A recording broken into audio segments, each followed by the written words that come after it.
অনেক দূরের থেকে দেখা, এখন ক্লান্ত হয়ে গেছি, একটু রেস্টে আছি। তো যাই হোক, তোমাদের এই যখন একটা সাপের ভিডিও অনেকে দেখতে চায়, কিন্তু কপাল করে সবসময় সাপ তো দেখা সম্ভব হয় না। যদি আমাদের কপাল ভালো থাকে তো দেখা যায়। তো আমাদের কপাল ভালো আছে, আমরা 3-4 মাস আসার পরে আমরা একটা এখানকার যে জাতীয় সাপ, সেটা অজগর সাপ, তার সঙ্গে আমাদের মোলাকাত হয়েছে এবং আমাদের সবল মারারও ধান্দা নিয়েছিল। তা ভাগ্যিস আমাদের বন্ধু দেখে আমাদের কিছু বলে নাই। তো আপাতত এখন সামনে দেখা যাচ্ছে একটা গুই সাপ, যেটা আমরা বাঙালিতে বাংলা ভাষায় বলে থাকি। এটা এখন আপনাদেরকে দেখাতে যাচ্ছি।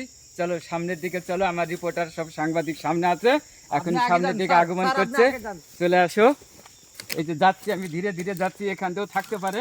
আমি কি দেখাতে যাব, আবার কি কপালে ঢুকে তার ঠিক নাই। চলে আসে সাংবাদিকরা, সব চলে আসছে, দেখাচ্ছি এই অবস্থায় আমাকে দেখা হচ্ছে, কিছু করার নাই। এই যাচ্ছ, চলে আসো। এই দেখো, দেখেছো, হট করে যদি কোনো লোক এইভাবে দেখে তাহলে বলো, হ্যাঁ এই দেখো কি অবস্থা আছে। এটা ঠান্ডা বলে না গুই সাপ বলে সঠিক জানা নাই। দোস্তরা তোমরা লাইক করে বলে দাও তো এটাকে কি বলে, এটা কি অরিজিনালি সান্ডা না অরিজিনালি গুই সাপ বলো তো।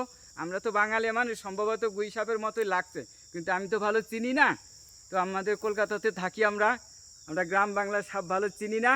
ঠিক আছে, এই অবস্থায় চলছে। বলো, আপাতত এই দিয়ে তোমাদের উদ্বোধন ম্যাচ করলাম। ভবিষ্যতে বড় কোনো উপহার পেলে তোমাদেরকে গিফট দেওয়া হবে।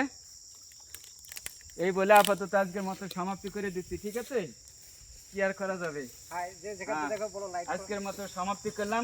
লাইক শেয়ার যা কিছু আছে তোমরা করে দিও। ঠিক আছে, তো লোকে হাজার লোকে দেখতে পাবে মালয়েশিয়ার এইরকম গুণাগুণ। আমার বন্ধুটা